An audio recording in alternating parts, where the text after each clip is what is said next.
Dando continuidade, então, ao estudo da propriedade, vamos ver agora a classificação. A classificação da propriedade não está no Código Civil atual. Então eu tive que me socorrer do Código Civil anterior, que é de 1916, Lei 3.071/16, no artigo 525 dizia o seguinte: é plena a propriedade quando todos os seus direitos elementares se acham reunidos no do proprietário. Limitada quando tem ônus real ou é resolúvel. Então aí eu botei esse texto em forma de chave. Nós temos dois tipos de propriedade: a propriedade plena e a propriedade limitada. Está aqui, ó, destacado em vermelhinho aqui para vocês. Propriedade pode ser plena ou propriedade limitada. Quando é que ela será plena? Quando todos os seus direitos elementares. Quais são os direitos elementares da propriedade? Usar, gozar, dispor e reaver. O GRUD, né? Esses são os direitos. E aí, olha só que interessante, que eu não gosto dessa redação aqui, fazer uma crítica, né? Quando todos os seus direitos elementares se acham reunidos no do proprietário. Parece que está faltando uma palavra aqui, no do proprietário. Na verdade, a única interpretação plausível aqui é no direito do proprietário. Então, quando todos os seus direitos elementares se acham reunidos no direito do proprietário, nós temos a propriedade plena. Eu faço de uma outra forma. Eu explico isso dizendo o seguinte: é como se a gente imaginasse que quando tu tem nas mãos, então eu prefiro essa expressão, nas mãos, todos os poderes, a propriedade é plena. E isso é o normal. A maioria das propriedades são plenas. O normal é tu ser o proprietário pleno. E quando tu é proprietário pleno, significa que tu tem nas mãos todos os poderes. Tu pode usar, gozar, dispor e reaver. Quando tu tem esses poderes aqui, tu é proprietário pleno. Essa é a regra, esse é o normal. A exceção é ela ser limitada. E aí diz assim, limitada quando tem ônus real ou é resolúvel. Aí eu coloquei aqui ônus real, certo? E resolúvel já vou explicar para vocês aqui. A questão de ônus real é quando existe sobre a propriedade um dos direitos previstos lá no 1225, do 2 ao 13. Está aqui. São direitos reais, a propriedade. A propriedade é o que nós estamos estudando. Todos os outros, do 2 ao 13, são ônus reais. Ou seja, direitos que incidem sobre a propriedade e que tiram do proprietário algum dos poderes. Sim, porque quando existe um ônus real, algum dos poderes fica limitado ou simplesmente desaparece. É o caso do usufruto. Quando tu faz um usufruto, por exemplo, tu perde o usar e tu perde o gozar. Fica só com o dispor e o reaver. Então aqui é um rico de um exemplo. E aí a gente volta lá na questão, que eu já expliquei para vocês, do princípio da elasticidade do domínio. A possibilidade que eu tenho de repartir o meu direito com outras pessoas e aí diminuindo o direito. Ora, se eu diminuir o direito, ele não é mais pleno. Para ser pleno, eu tenho que ter todos os direitos. No momento em que eu reparto, ele deixa de ser pleno e passa a ser limitado. Que tipo de limitação, professor? Quando tem ônus real. É isso aqui, do 1225, do 2 ao 13. E aqui eu coloquei o quadro só para relembrar vocês. Tudo isso aqui provoca uma diminuição dos direitos do proprietário sobre o bem. Superfície, servidões, usufruto, uso, habitação, tá? Tudo que já expliquei para vocês. Isso aqui é ônus real. Mas além do ônus real, que é o 1225 do 2 ao 13, também se caracteriza como ônus real a cláusula de inalienabilidade. Aqui eu vou voltar na disposição aqui. Cláusula de inalienabilidade é quando tu fica com esse poder aqui prejudicado. Tu tem tu pode destruir, alterar sua substância, aquela coisa toda, mas tu não pode alienar, tá trancado esse direito aqui. Então, essa cláusula de inalienabilidade limita o teu poder sobre a coisa também. E aí eu fiz aqui os exemplos, né? Nós temos aqui dois artigos, os mais importantes, que falam de cláusula de inalienabilidade no Código Civil. O 1848, que é lá em sucessões, né, diz assim: salvo se houver justa causa declarada no testamento, não pode o testador estabelecer cláusula de inalienabilidade, impenhorabilidade e incomunicabilidade sobre os bens da legítima. No 1911 diz assim: a cláusula de inalienabilidade imposta aos bens por ato de liberalidade, por exemplo, testamento, implica impenhorabilidade e incomunicabilidade. Isso aqui era uma discussão que tinha antes do código que está em vigor. Se discutia muito a respeito de se a cláusula de inalienabilidade permitia ou incluía a impenhorabilidade e a incomunicabilidade. Esse artigo tirou toda e qualquer dúvida sobre isso. Por quê? Que é uma coisa que, se tu olhar aqui no 1848, parece que são coisas separadas, que tu poderia colocar uma cláusula e não colocar outra. Ao colocar a cláusula de inalienabilidade, já está incluída a impenhorabilidade e a incomunicabilidade. O que é isso aqui? A impenhorabilidade acho que todo mundo sabe, mas vamos lá, não vamos deixar para... que é a impossibilidade do bem ser penhorado no caso de uma dívida. Né? Então ele fica livre das dívidas, certo? Bota uma cláusula de... Por que isso? Porque, ora, alienar é transferir. Se eu não posso transferir, eu não posso penhorar. Não posso transferir para ninguém, não posso transferir para o credor também. É um raciocínio elementar. A incomunicabilidade é um pouquinho mais complicado. Isso aqui significa, incomunicabilidade, está se referindo ao casamento. Quando tu casa, dependendo do regime de bens, os teus bens se comunicam com o teu cônjuge. Né? Então, no regime de comunhão universal, né? Quando tu casa no regime de comunhão universal, é raríssimo de acontecer isso, os bens se comunicam. Traduzindo, aqueles bens que são teus passam a ser também do teu cônjuge, se tu casar com comunhão universal. Mas se o bem que tu tem, ele tem essa cláusula, não se comunica. É isso, ele não se comunica. Tu pode casar, que o teu cônjuge não vai morder esse bem, ainda que tu case no regime de comunhão universal. Essa cláusula tranca a possibilidade de penhorar e de alienar. Então aí eu fiz aqui um quadrinho aqui bem ilustrativo para mostrar o seguinte: o que acontece quando tu coloca uma cláusula de inalienabilidade num bem? Tu tem os teus 4 poderes. Ao colocar a cláusula de inalienabilidade, esse poder aqui fica diminuído. Deixa bem claro, não é que ele fica... Aqui pode parecer, não, ele está proibido. Não, ele está diminuído. Eu vou voltar lá no quadro para vocês entenderem. Tu perde o poder de alienar, que é transferir. Não perde o poder de alterar substância nem destruir. Tem uma história que eu conto que é bem ilustrativa, né, disso, que é de um gaúchinho, né? Eu gosto muito dessa história aqui do pessoal aqui da nossa região, né? Que estaria lamentando ter recebido de herança um bem com cláusula de inalienabilidade. Aí ele dizia assim: não, porque o bem está gravado. Isso é uma expressão que as pessoas mais antigas usam. O bem está gravado. O que significa que o bem está gravado? É que o bem tem um gravame. Não está errada a expressão. Que gravame? Ele tem um ônus real. Certo? Está gravado com ônus real. E qual é o gravame?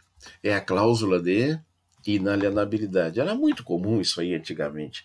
As pessoas faziam quando tinham medo que o filho ia torrar o patrimônio, que o filho era um irresponsável, que não sabia lidar com dinheiro. O pai deixava os bens, né, mas botava uma cláusula de inalienabilidade, que era para o filho não vender, senão o filho ia vender e ia cheirar tudo, ia gastar tudo, certo? Então havia uma preocupação, quer dizer, o pai não educou bem e queria que o Estado tutelasse ele para que ele não vendesse. Colocava uma cláusula de inalienabilidade. Mas o mais interessante é o raciocínio que o gauchinho fez. Então ele dizia assim: eu tenho um bem gravado, eu só tenho usos e frutos. É muito interessante essa expressão, né? Porque ele faz um diagnóstico perfeito. Olha só, vamos ver aqui nesse quadrinho aqui. Ele só tem o quê? Então, se ele não pode alienar, né? O que ele tem? Usos e frutos. Certo? Na visão dele, ele achava que uma cláusula de inalienabilidade era usufruto. Não tem nada a ver uma coisa com a outra, pelo amor de Deus. Que o gauchinho erre, tudo bem. Né? Nós não podemos errar.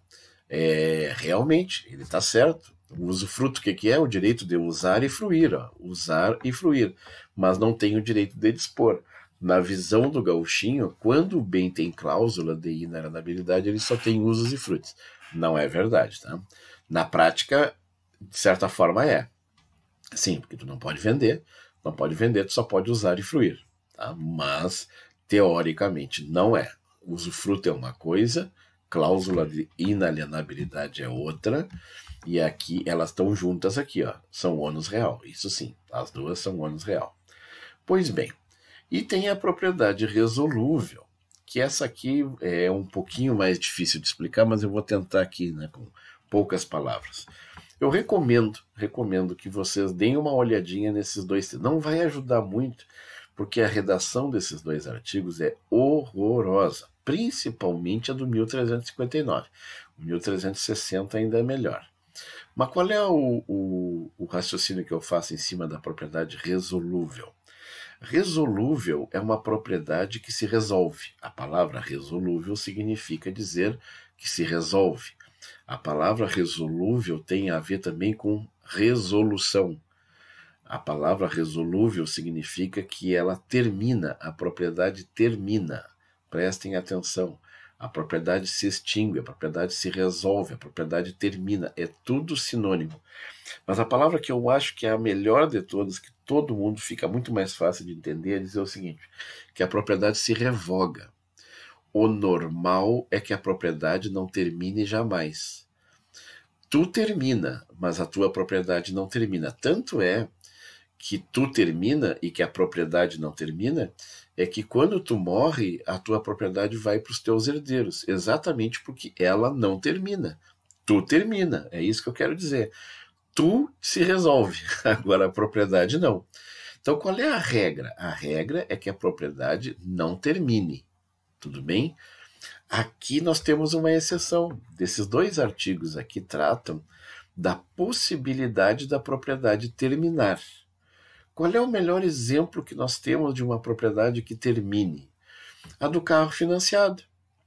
Eu já expliquei várias vezes para vocês, é matéria nossa da posse também, para a primeira verificação.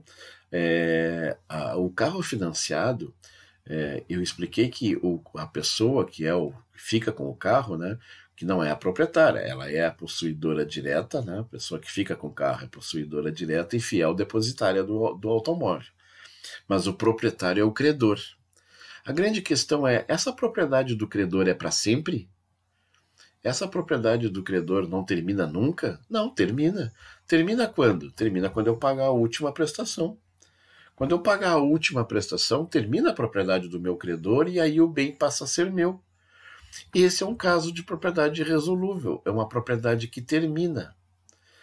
Na verdade, aqui, aí nós vamos, por que ela está aqui, professor? Por que ela é considerada uma propriedade limitada? Porque ela é limitada no tempo de duração. É aí que está o charme. Não? Tu não perde nenhum dos poderes, ou até tu perde, como é o caso do credor, né? O credor não pode usar nem fruir da coisa, né? Ele pode dispor, pode reaver, mas não pode usar nem fruir, né? Por causa da característica do direito. Mas não necessariamente tu poderia, a propriedade resolúvel não te tira os poderes necessariamente, mas a propriedade resolúvel ela te limita da durabilidade da propriedade, fica uma propriedade que ou vai terminar ou pode terminar. Essa é a diferença entre o 1359 e o 1360. Ela pode terminar e a outra ela vai terminar. Nós temos duas modalidades de resolúvel. No caso do carro financiado, ela vai terminar.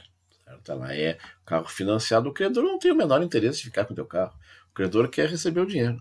E quando tu pagar a última prestação, acabou. É isso que ele quer. Então, na verdade, é uma propriedade que termina. É isso. É uma propriedade que se revoga. É uma propriedade que se termina. Por isso que ela é chamada de resolúvel. E ela é limitada quanto à duração. E essa aqui não.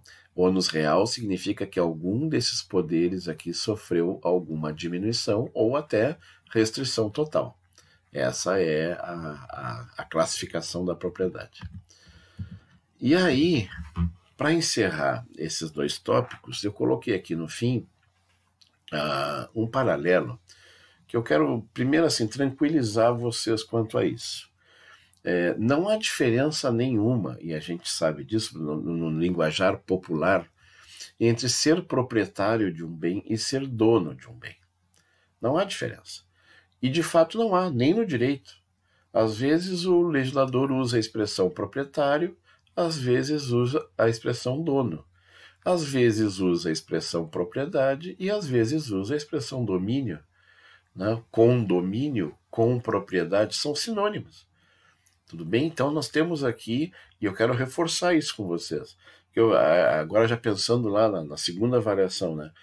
O professor Marcelo botou a palavra propriedade, não usou a palavra domínio.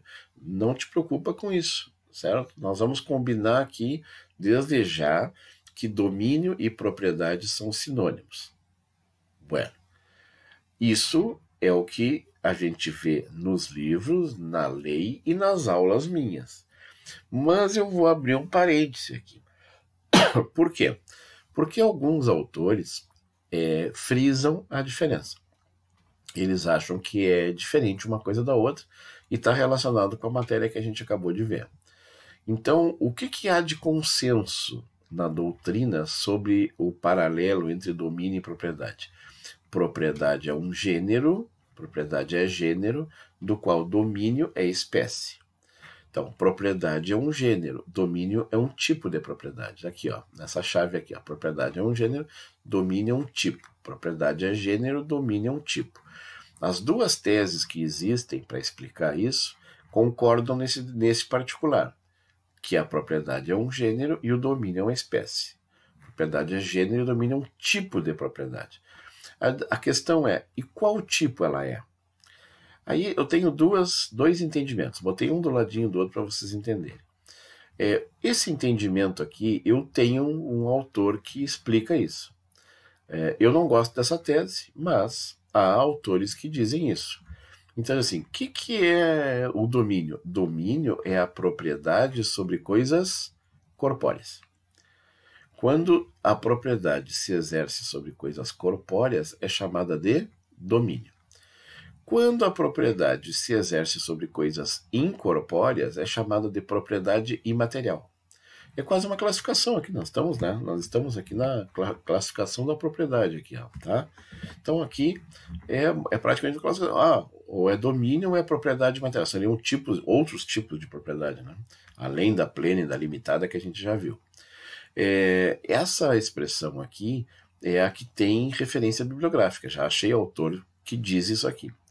Essa que está aqui, eu ouvi numa palestra e nunca achei referência bibliográfica. Então, até hoje eu estou procurando, se alguém tiver, até me ajuda aí, contribuindo para dizer quem é o autor que pensa. Mas eu gosto mais dessa aqui, porque ela diz o seguinte: domínio é a propriedade plena.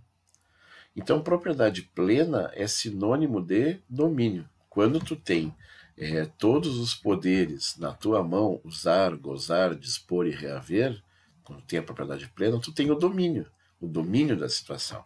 É isso que ele quis dizer. E o contrário de domínio na propriedade seria a propriedade limitada, que nós já acabamos de ver, né? Que tem ônus real ou é resolúvel. Essa aqui é o segundo paralelo, que eu particularmente, né, prefiro em relação a esse. Mas esse aqui eu garanto para vocês, esse aqui tem referência bibliográfica, tem autor, não são autores relevantes, por isso que eu não fiz aqui a citação. Então é só para explicar para vocês, que um dia alguém pergunte para vocês, caia num concurso,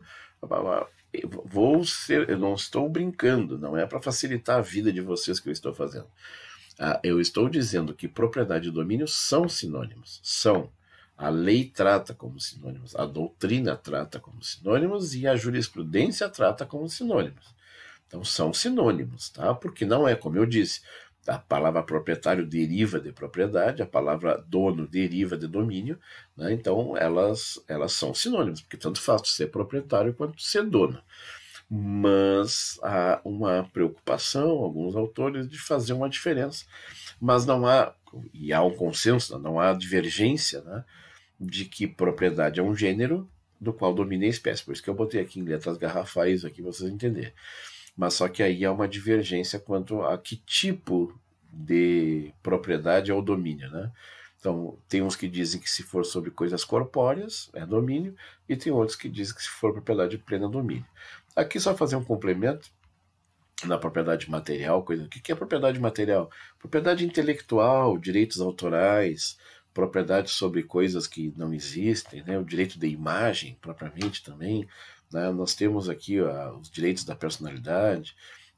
É um ramo do direito que a gente não vai estudar em coisas, né? Ele pertence a coisas, porque pertence à propriedade, mas pelas características de recair sobre coisas incorpóreas, ele está ganhando é um ramo de estudo separado.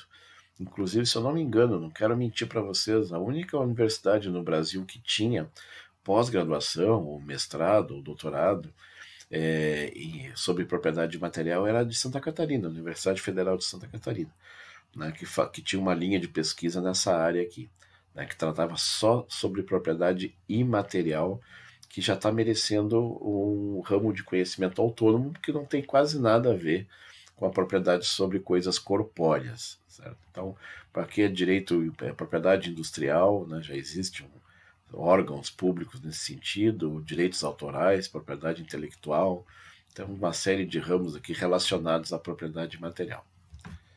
Pois muito bem, e esse é o fim dos tópicos. Muito obrigado pela atenção de todos e até a próxima.